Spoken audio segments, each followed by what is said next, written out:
স্বামী তার বউয়ের পক্ষে কথা বলবে, এটাই বাস্তব। কেননা আপনার মায়ের পক্ষে আপনার বাবা কথা বলে, আপনার ভাবির পক্ষে আপনার ভাই কথা বলে, সুতরাং আপনার স্ত্রীর পক্ষে আপনি কথা বলবেন।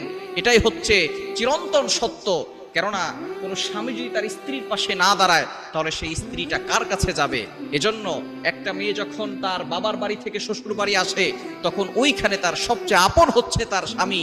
যেই সমস্ত স্বামীরা তার স্ত্রীর পাশে দাঁড়ায় না, ওই সমস্ত স্বামীরা আসলে কোনোদিন আসল স্বামী হতে পারে নাই, আসল পুরুষ হতে পারে নাই। এজন্য স্বামী হচ্ছে এমন যে তার স্ত্রীর পাশে দাঁড়াবে, স্ত্রীকে কখনো কারো কাছে ছোট হতে দিবে না, স্ত্রীকে সব সময় মানুষের কাছে বড় করে তুলে ধরবে। এটাই হচ্ছে স্বামীর পরিচয়।